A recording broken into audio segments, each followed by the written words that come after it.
मरते दम तक दान न कर ये 5 चीज, नहीं तो जीवन भर दुर्भाग्य नहीं छोड़ेगा पीछा। नमस्कार दोस्तों, दान करना हिंदू धर्म में, शास्त्र में पुष्प माना जाते हैं। लेकिन क्या आप जानते हैं कि कुछ चीज़ों को दान करना मना है? अगर आप इन चीज़ों को दान करते हैं तो जीवन भर दुर्भाग्य आपका पीछा नहीं छोड़ेगा।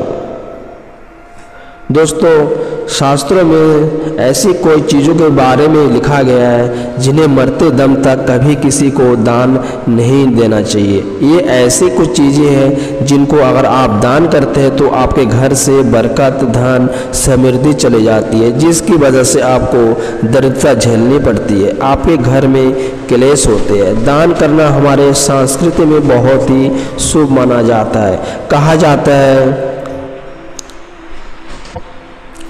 कि ऐसा करने से इंसान के सारे पाप धुल जाते हैं और उसे पुष्प की प्राप्ति होती है, इसलिए दान दिए जाते हैं। यही वजह है कि हमारे हिंदू धर्म में कोई भी तीज त्यौहार हो बिना दान के पूरा नहीं माना जाता है। शास्त्र के मुताबिक कुछ ऐसे चीज़ है जिन्हें छोड़कर कोई भी चीज़ जरूरतमंद को दान कर सकते हैं।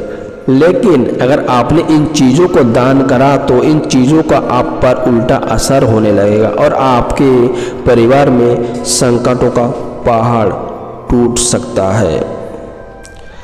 दोस्तों, इससे पहले शास्त्र के बारे में जो चीज़ें बताया गया है दान करना, इससे पहले कि क्या है वो कि जिन्हें मरते दम तक कभी किसी को दान नहीं देना चाहिए। ऐसी कुछ चीज़ें हैं जिनको अगर आप दान कर देते हैं तो आपके घर से बरकत, धन, समृद्धि चले जाती है, जिसकी वजह से आपको दरिद्रता झेलनी पड़ती है, आपके घर में क्लेश होता है। दान करना हमारे संस्कृति में बहुत ही शुभ माना जाता है। कहा जाता है कि ऐसा करने से इंसान के सारे पाप धुल जाते हैं। दोस्तों, कुछ चीज़ ऐसी भी है जिसे अगर आप दान करते हैं तो आपके परिवार में संकटों का पहाड़ टूट पड़ता है। इस तरह के पुराने वस्त्रों का दान। दोस्तों, बेटी को कभी पुराना वस्त्र मत देना। पुरानी साड़ी, पुरानी धोती, ब्राह्मण को कभी पुराने कपड़े मत देना। साधु महापुरुषों को कभी पुराना वस्त्र मत देना। कोई माता पिता उस समय अपने बेटी का, अपने कन्या का कन्यादान, जिस समय वो ऋतुमती धर्म में है उस समय कन्या का कन्यादान नहीं होता है, उसमें कन्यादान करने वाले को नरक मिलता है। आपके पास कपड़े ज़्यादा है, ज़रूरतमंद लोगों के अभावग्रस्त है, उनको सहयोग में दे दीजिए। उनको सहयोग में और दान में अंतर है। उनको सहयोग होगा, दान पूज्य जो लोगों को दिया जाता है, श्रेष्ठ लोगों को दान दिया जाता है, तो आप ये कहें कि बेटी पूज्य है। इस तरह के खाने का दान न करें। भूखा व्यक्ति को बासी खाना ना खिलाए, बल्कि एकदम ताज़ा खाना को ही खिलाए। दोस्तों, अगर आप धर्मात्मा बनने के चक्कर में बासी खाना किसी को दान दे देते हैं तो चलो भाई खाना खाए और कोई नहीं है इसे दे देते हैं, तो ये आप पे उल्टा असर करता है और आपके परिवार में कोई परेशानी का सामना करना पड़ सकता है। इन चीज़ों को आप विशेष ध्यान रखिए कि अगर आप किसी चीज़ को खाना खिला रहे हैं तो आपको उसे ताज़ा खाना ही खिलाए, बासी खाना भी ना खिलाए। फटी हुई किताबें।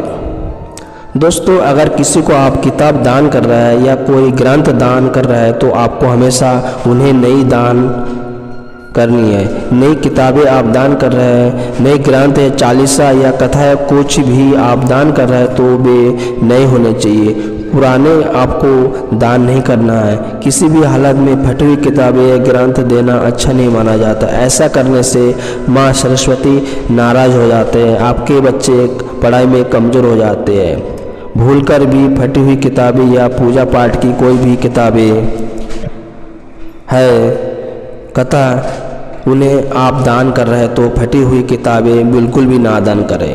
नुकीली चीज़।